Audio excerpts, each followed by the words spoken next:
Hey guys, AlphaSeagull here. I haven't forgotten about my second video this month. I'm still working on it. It's going to be a sequel to my Pokemon vs. Lions video, but I wanted to take a pause on that today and ask a certain question. Nintendo, Pokemon Company, Game Freak. I'm not sure which company made this decision, but you stupid?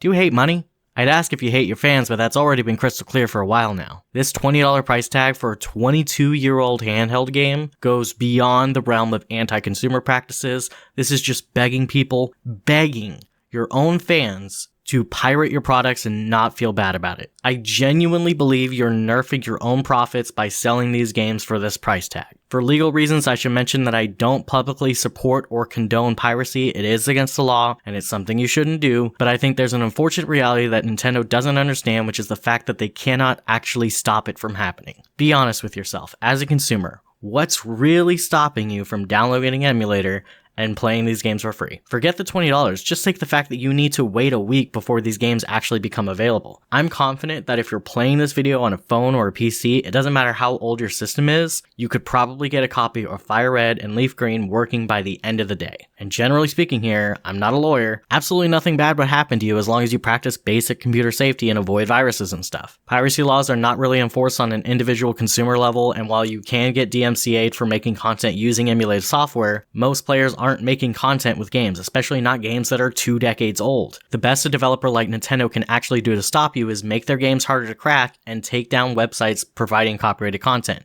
Both of these are arms race battles against the entire internet, which is a battle that Nintendo will inevitably lose, as they have done over and over and over again. These games will get a tiny, pitiful fraction of the sales that they actually should, because any reasonable person who truly understands the value of a dollar will take one look at this page and just emulate it instead, or just not buy it in general. But I honestly don't think it has to be this way. After all, plenty of games get pirated versions available as early as launch day, sometimes even before launch in Nintendo's case, but only companies like Nintendo have an actual widespread piracy problem, and the reason for that is because of the last unwritten protection developers have against piracy. You simply don't want to. Contrary to popular belief, most people do not want to pirate video games even if they know they can get away with it. These people, like you, have a conscience, and that conscience says, hey, these people worked really hard on this game. It's not fair for them that I get this free and rip them off. And I kid you not, this one protection is often the only thing a developer needs.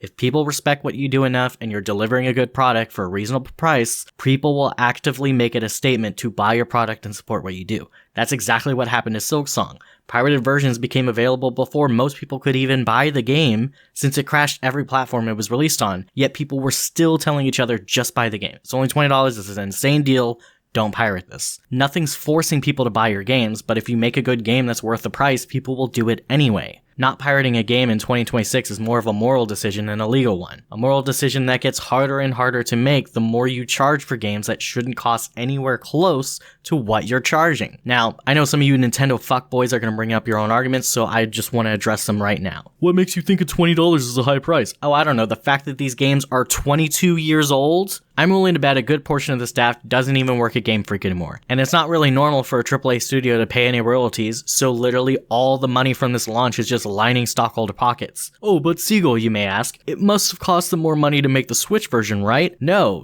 it did not. You think these games aren't emulated too? A lot of emulators are open source, and it's not like Nintendo doesn't already have an in-house emulator to run their Switch Online games on. I don't know how much it actually costs them to put this on the eShop when you consider marketing and payment processors and junk like that, but I promise you, it costs less than $50K to actually develop the product. Give a single experienced modder a jailbroken Switch to work with today, and they'll have a working finished game file before launch on the 27th. It did not cost them any relevant amount of money to make this. If we doubled my expected budget and they say they spent $100K, and let's say hypothetically they sold 1 million copies, then on average it will cost them 5 cents per copy. That is less than what a single water bottle costs a manufacturer to make. Would you spend $20 for a water bottle? Movie theater popcorn would foam at the mouth looking at the profit margins of this one game. They're making 20,000% what they put in. That's not normal for anyone selling anything. This is a more lucrative business model than a crypto coin rug pull scam. Remember how Legends ZA came out and a lot of people just thought it was a horrible deal?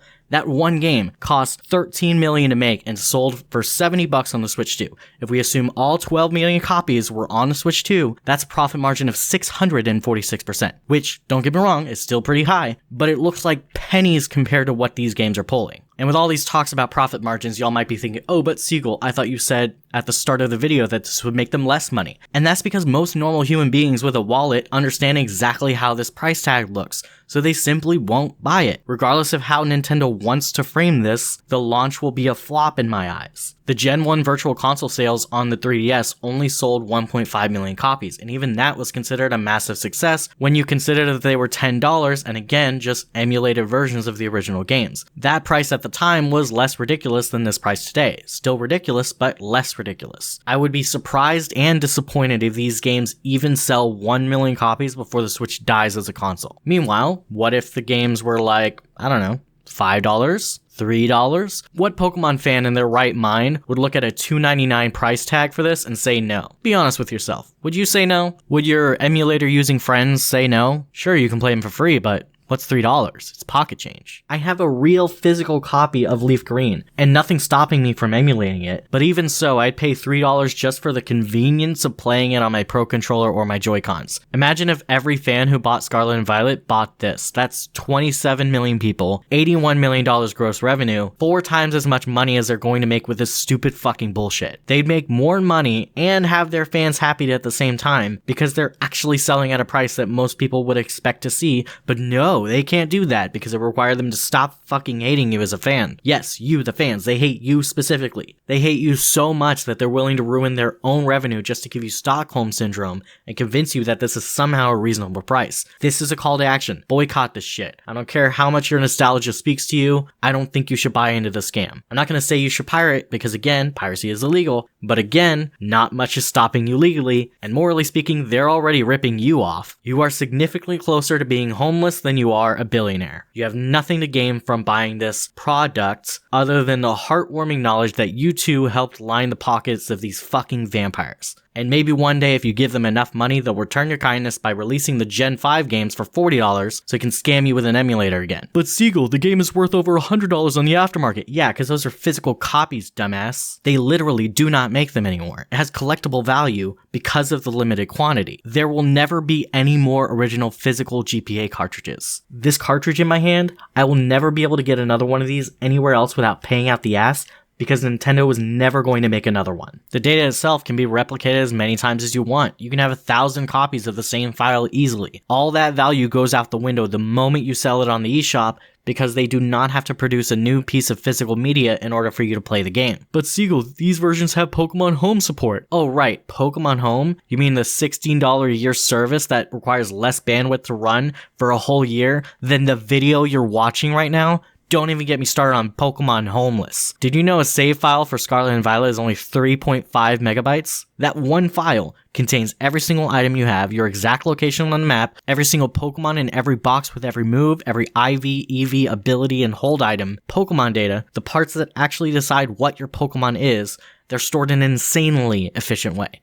So efficient, in fact, that your entire Pokemon Home account takes up less storage than, well, an original Leaf Green cartridge. Frankly, it should just come with Nintendo Switch Online because every single online game on the Switch sends more data back and forth than this stupid fucking app, but I would totally understand $1 a year. That's what Pokemon Bank did. $16. Oh, but Siegel, you're a hypocrite. You bought the Switch 2 and you're a big Pokemon fan. Yeah, because the Switch 2 didn't cost them the price of a fucking candy bar to make. $450 is a little high for the hardware, but still not actually unreasonable. If you want to build a PC today with similar specs, you'll have to shovel out at least that much, especially for RAM nowadays. The game prices, that's where we get a little overpriced. $80 for Mario Kart World, bad deal. I don't think it's worth it. But at least Mario Kart World is a new video game that they actually spent money to make. They haven't spent a goddamn dime on this shit in 20 years. Don't gaslight yourself into thinking they started now. Also, bold of you to assume I didn't disown Pokemon as a whole already. I never bought the Scarlet Violet DLC. And if you take a close look at my library here, I didn't buy ZA either, despite owning a Switch 2. Basically, here's a rundown of my history with Pokemon. I played Yellow, Leaf Green, White, Alpha Sapphire, Sun,